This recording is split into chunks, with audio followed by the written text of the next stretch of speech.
Hello friends, ये हमारा first blog है। आज हम जा रहे हैं नैनीताल एक्सप्रेस वे।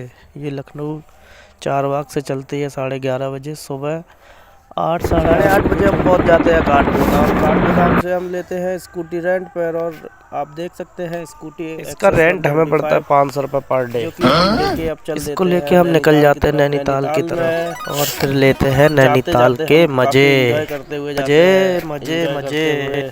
दोस्तों 30 किलोमीटर का सफ़र तय करके अब हम पहुंच जाते हैं नैनीताल।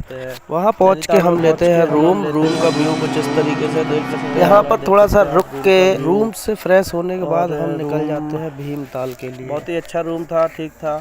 नैनीताल का व्यू भी बहुत अच्छा था। फिर रूम में फ्रेश होके हम वहाँ से निकल जाते हैं भीमताल के लिए। भीमताल पहुँच करीब 1 घंटे के बाद भीमताल पहुँचते हैं। निकल जाते हैं कैची धाम के लिए। 18 किलोमीटर का रास्ता तय करते हैं हम 45 मिनट में। 45 मिनट बाद हम पहुँच जाते हैं कैची धाम पे बाबा नीम करौली के दर्शन करके जाते हैं हमें 4:30। हम निकल जाते हैं नैनीताल के लिए। रास्ते में थोड़ी बहुत मस्ती करते हुए हम पहुँचते हैं 6:30 बजे नैनीताल। थोड़ी देर रूम पर रेस्ट करके फिर हम निकल आते हैं रोड की तरफ। थोड़ी देर हम वहाँ घूमते हैं, फिर आ जाते हैं अपने रूम पर। प्यारी सी नींद।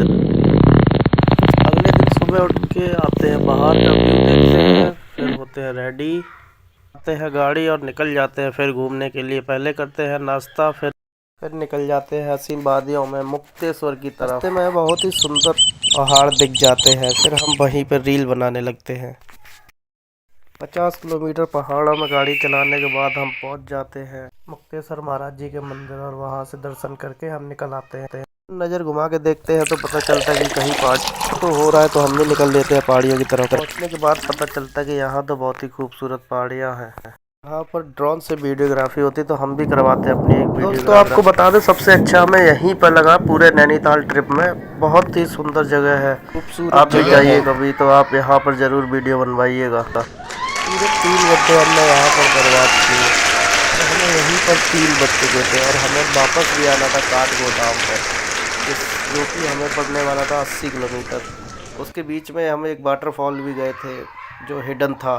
कुछ देर गाड़ी चलाने के बाद हम थोड़ा थके, फिर हम वादियों की वीडियो बनाने लगे। इसी बीच में हमने थोड़ा रेस्ट भी किया, फिर हम चल दिए वाटरफॉल की तरफ। देख सकते हैं कितना। फाइनली हम पहुंच गए थे वाटरफॉल। फिर हमने वहां से टिकट ली और हम चल दिए। वहां से 1 किलोमीटर था। वाटरफॉल पहुंचने के बाद हमने लिए वहाँ से चल दिए स्विमिंग करने। बस बहुत ही मज़े आए थे, आपको बता नहीं सकता हूँ कि कितने मज़े आए थे। बहुत ही मज़े आए थे। फिर हम इसके बाद 4 बजे गए। इसके बाद हमें काठगोदाम से हमारी लखनऊ के लिए बस हुई थी। हम जल्दी से यहाँ से मज़े करके फिर हम निकल दिए थे नैनीताल की तरफ। फिर हम नैनीताल पहुँचे 6:30 बजे, यहीं पे हो चुका था। फिर हम रात में गए काठगोदाम, वहाँ से पहुँचे 8:30 बजे। फिर हमने खाया खाना पीना। फिर हमारी बस थी 9:30 बजे, हमने बस पकड़ी। फिर हम आ गए लखनऊ।